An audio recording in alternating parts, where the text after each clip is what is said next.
Hey everyone, this is my video. I built a drone, a heavy lift hexacopter called XIRIX, and today I'm going to explain end to end how it works, hardware, software, control systems, safety, literally everything. So let's just jump right in. So here's the big picture of how data flows to the drone. It all starts with you, the user. You plan a mission on ground station like a Q ground control. That machine goes to two brains, the Pixhawk flight controller and Jetson companion computer. The Pixhawk handles the low-level stuff, motor, commands, stability, and safety. The Jetson runs the smart parts, version, and adaptive control. Once the Pixhawk gets the signal, it sends throttle to the 6 motors, and when drone is perfectly aligned over the drop zone, the Jetson triggers the payload release. Every arrow here is real signal, MAV link, PWM, or D shot. Now let's talk about safety, because drone crash if you're not careful. I built a safety safe machine that makes sure that the drone survives almost any failure. Let me walk you through two critical cases. First, low battery. When the battery drops below 25%, the drone immediately goes back to the return to home mode. If it hits 10%, it auto lands, no question asked. Second, if the Jetson freezes, the Pixhawk watches for a heartbeat signal. If it doesn't see one for 2 seconds, it falls back into plain PID control, no adaptive layer, but still perfectly stable. If the Jetson doesn't recover within 10 seconds, the drone returns home and lands. In every case, the drone ends up safely on the ground. That's non-negotiable for me. Moving forward, I designed XIRIX for India's tough condition. Look at the numbers. Temperature from 0 to 50 degrees Celsius. The electronics enclosure is IP43. That means it can handle rain spray. Humidity up to 90%. The Jetson and Pixhawk are mounted onto vibration dampers because most motors shake a lot. The ESCs and motors are rated for dusty environments, so whether it's monsoon medicine delivery, a fire response in smoky area, or a farm field with dust, this drone keeps working. Moving forward, how does the drone actually navigate by itself? It combines 3 technologies. First, GPS gives a global position, accurate to about 2 meters. Second, the adaptive controller rejects wind disturbance in real time. I'll explain that in a bit. Third, vision and optimal mmWave radar gives local precision, like centering over a target. The Pixhawk EKF, that's the extended column filter, blends all these inputs into one smooth estimate of where the drone is and where it's going. The result is a drone that can follow a planned path, fight against gusts, and then align into a tiny marker, all without you touching the remote.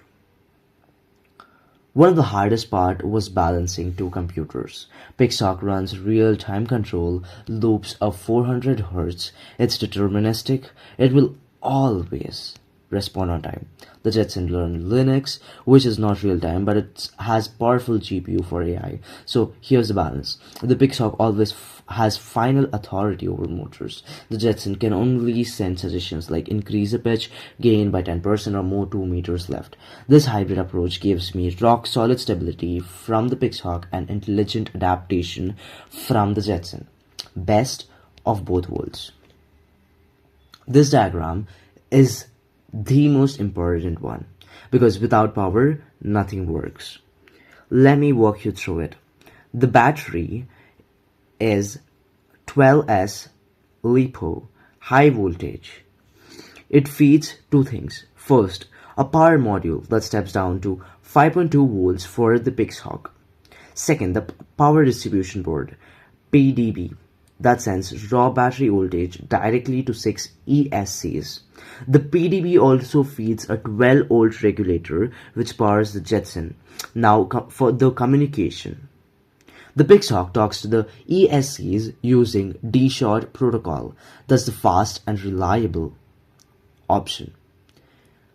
The Pixhawk and Jetson talk over a UART serial line using mmWave at about 9,21,600 baud.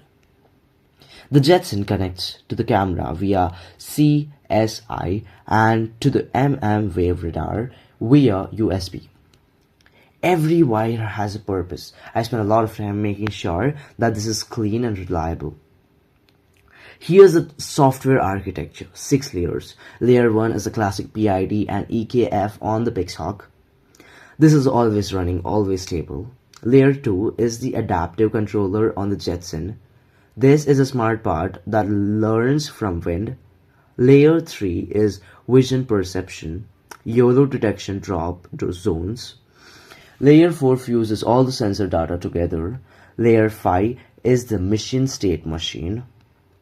It decides when to take off, search, drop, and return. Layer 6 adds GPS-denied navigation using mmWave radar.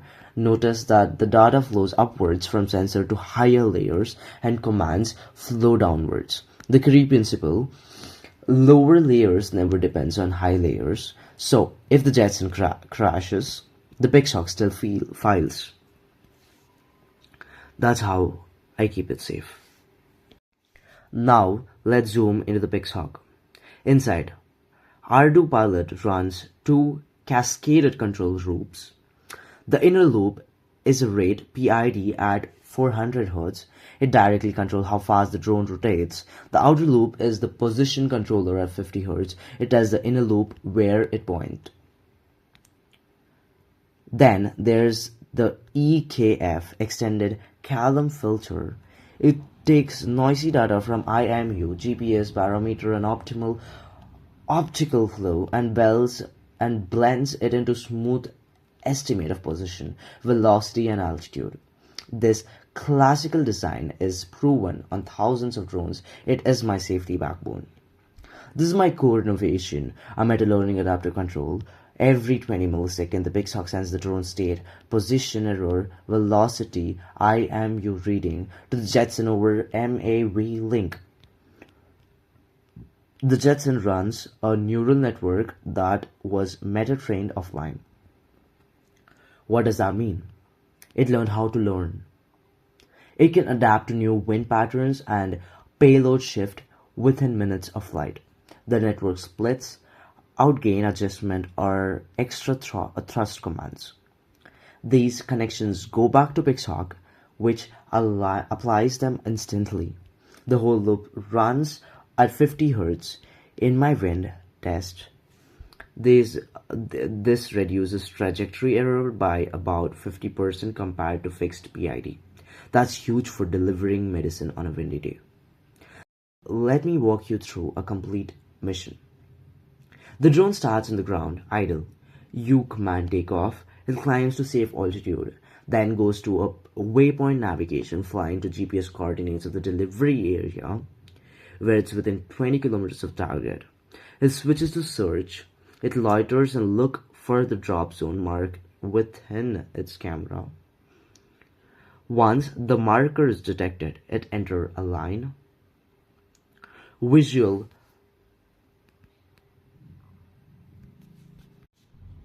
servoing to center itself within 10 centimeters.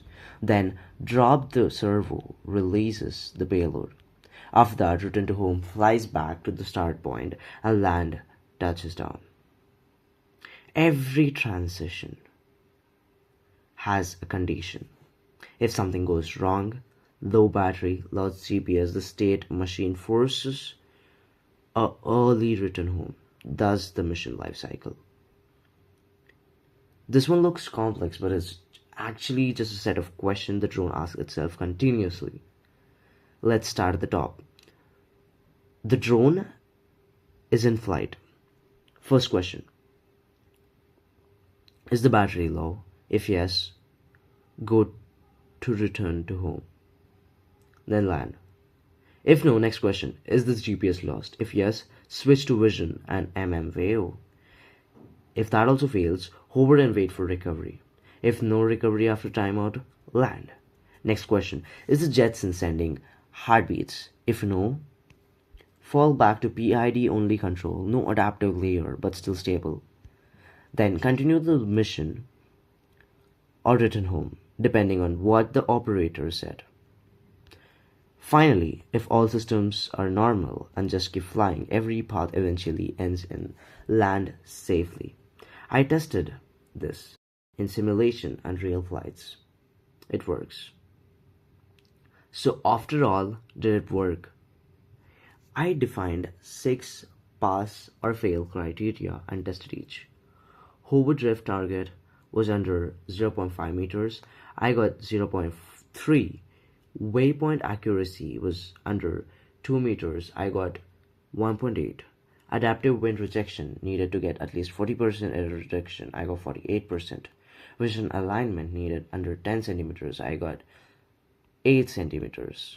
Payload release success needed 95%, but I got 90. GPS denied drift with mmWave needed around 0.3 meters per minute. I got 0.35. All green ticks, but just 2 of them red. Maybe I couldn't be happier. Maybe I had to work on it. Well, coming to the closure, that's XIRIX, a hybrid AI-enhanced hexacopter that combines classical control with adaptive learning and vision. I built it for real-world application in India, medicine delivery, fire response, agriculture, and quick commerce. Thank you for watching. If you have questions, drop them in the comment, and don't forget to like, subscribe for more drone builds. See you in the next one.